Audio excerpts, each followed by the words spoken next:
ମାନେ 10 ବର୍ଷ ହେଇଗଲା ଥରେ ନେଇଥିଲେ 3000 ଆଉ ଥରେ ନେଇଥିଲେ 3000 6000 ଆଜି 6000 ଟଙ୍କା ଦେଇପାରିବନି ମାର କର ପଇସା ପଇସା ବାହାର କର 10 ବର୍ଷ ହେଇଗଲା ତୋ ପାଖରେ ସୁଜି ହବନି ମାନେ ସେ ମତେ କହୁଥିଲେ ଦେଇଥିଲେ ଯେ ସେ ମତେ ଇଏ କରିବେ ସୁଝିବେ ଆରେ କହୁନ ତମେ ଦବ କେତେ ଟଙ୍କା ଆରେ କହୁନ ମତେ ତମେ ଦବ କେତେ ଟଙ୍କା କହୁନ ପଇସା ନେଲା ବେଳକୁ ନଉଛନ୍ତି ଦେଲା ବେଳକୁ ଆଉ ନାହିଁ ଧର ଡବଲ ହବ ହେଲା ଡବଲ ଧର 6 ଦିନ 6 6 12,000 ପୁଣି ଯୋଉ କଣ କହନ୍ତି କହିଲୁ ଏବେ ଥରେ ନେଇଛନ୍ତି 10,000 କେତେ ହେଲା 12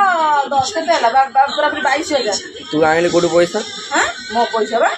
ତୁ ପୁଣି କୋଉଠି ସିଲେଇ କରୁଥିଲି ଏତେ ଟଙ୍କା ହେଇଥିଲା ହଁ ଯେମିତି ଟଙ୍କା ମାନେ ଭିଡ଼ିଓଟା ହେଲା ସେଦିନ ଘୋଡ଼ା ବୁଲି ଯାଉଛନ୍ତି